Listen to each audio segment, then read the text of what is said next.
भिंड वासियों को 9 वर्ष की हार्दिक शुभकामनाएं। पंजाब नेशनल बैंक से मैं शाखा प्रबंधक संदीप कुशवाहा हूँ। आप सभी लोगों को 9 वर्ष अच्छे से बीते और सुख समृद्धि के साथ रहे। और इस समय जो हमारी बैंक में जो स्कीम चल रही है एफडी के अगेंस्ट में, उसमें 400 दिन में 7.25% ब्याज मिल रहा है। सीनियर सिटीजन्स को 7.75 मिलेगा और जो सुपर सीनियर सिटीजन है उनको 7.85 मिलेगा। ये जो कि बहुत ज़्यादा रेट ऑफ इंटरेस्ट है अभी सभी बैंकों की तुलना में। आप इसमें हमारे यहाँ पे एफडीआर करा सकते हैं। हमारी बैंक में आपके लिए लोन की सुविधाएं भी उपलब्ध है, जिसमें आप शाखा में संपर्क करके अपने लिए लोन से संबंधित जो भी कुछ पूछना हो वो आप आके यहाँ पूछ सकते हैं। और विशेष सर, अब की बार जो परिवार को मेंटेनेंस करने के लिए एक पीपीएफ खाता पहले चलाया गया था, अब की बार कोई नई स्कीम भी निकली है जिससे कि परिवार को मेंटेनेंस कर सके अपने दुर्घटना बीमा। पीपीएफ और सुकन्या समृद्धि योजना, ये दो गवर्नमेंट की तरफ से चल रही हैं। ये अभी भी हैं, इसमें रेट ऑफ इंटरेस्ट भी अच्छा मिलता है, लेकिन इसमें पीपीएफ अकाउंट में आपको कंटिन्यूस जमा करना पड़ता है पैसे। हर महीने हर साल आप 1.5 लाख रुपए तक जमा कर सकते हैं। ऐसे ही सुकन्या खाते में बच्चियों के लिए होता है, जिसमें 14 साल जमा करना होता है। 21 साल के बाद आपको उसमें भुगतान मिलता है। ये सुकन्या समृद्धि और 10 साल से कम की जो बच्चियां हैं उनके लिए होता है जी। तो पीपीएफ खाता विशेष प्राथमिकता क्या मानते हैं इसमें? कितने लोगों की क्या उम्र की सीमा है इसमें? पीपीएफ अकाउंट खुलवाने के लिए कोई सीमा नहीं होती। 18 साल से ऊपर कोई भी व्यक्ति पीपीएफ अकाउंट खुलवा सकता है और उस अमाउंट में गवर्नमेंट इनकम टैक्स के आधार पे आपको छूट भी मिलती है एटीसी के अंतर्गत जी। पुनः एक बार फिर से सभी लोगों को 9 वर्ष की हार्दिक शुभकामनाएं। वर्ष की तरफ से पूर्णा मल्टी स्पेशलिटी हॉस्पिटल की तरफ से सारे भिंड के नगरवासियों को, भिंड के समस्त जनप्रतिनिधियों और हमारे स्टाफ की तरफ से और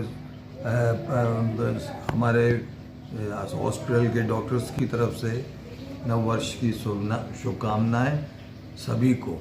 और हमारा जो है मेन शुभकामनाओं को साथ ये संदेश और है कि भिंड नगर का विकास किया जाए। भिंड नगर सबसे पिछड़ा जिला जो है वो स्थापित हो गया है।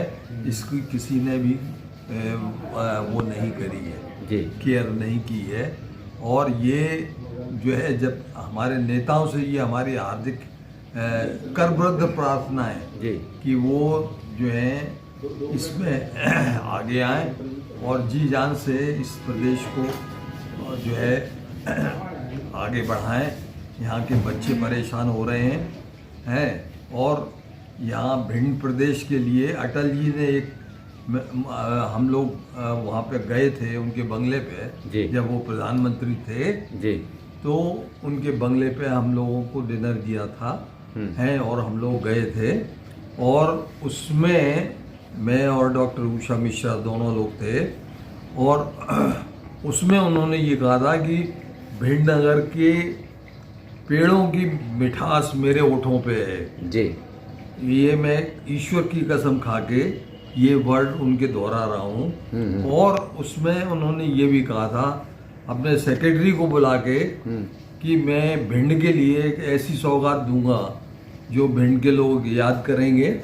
और भिंड के लोग याद ही नहीं करेंगे, हमारे भिंड के बहुत बहादुर लड़ाके हैं देश के लिए, उन्होंने बहुत बलिदान किए हैं। और मैं भिंड और इटावा के बीच में कुछ ऐसा करूँगा कि जो है हमारे भिंड के लड़के आगे बढ़ते रहें और देश की सेवा करते रहें। क्या मानते हैं 2024 में भिंड को एक नई सौगात मिलेगी?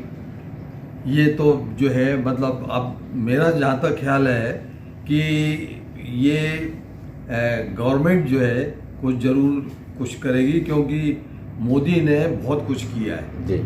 मोदी ने बहुत कुछ किया है और वर्ल्ड में मोदी मोदी हो रहा है। मैं ये चाहूँगा कि भिंड के जो लड़के जिनको सिर्फ ये है कि तुम डकैती डालो और खजाने में जमा करो और उसके एवज में हम बचाते रहेंगे तुम्हें इस तरह का जो है वो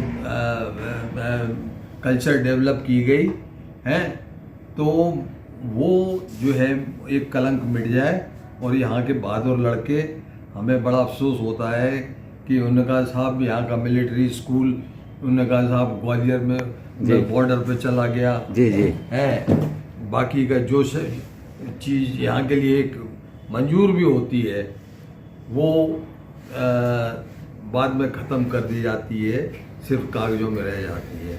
उसको ज़मीन पे उतारे हैं आप लोग। हमारी ये करबद्ध प्रार्थना है आप लोगों से और सारे समाज से और हमारे जनप्रतिनिधियों से कि वो शहर का विकास करें, शहर का, यहाँ के हमारे बच्चों का विकास करें। जी शहर का तो होएगा, अपने आप ही हो जाएगा जी। जब ये बच्चे बाहर जाएंगे, देखेंगे हैं कि क्या है हैं, तो अपने आप हो जाएगा। और ये इसके लिए ज़रूर प्रयत्न करें ना। जो एक ये हमारी प्रार्थना, करबद्ध प्रार्थना अगर जो सुन ली जाती है तो ये बहुत बड़ी बात हो। रोज़ ताज़ा खबरें देखने के लिए हमारा चैनल DBC 24 न्यूज़ को सब्सक्राइब करें, साथ ही बेल आइकन भी दबाएं।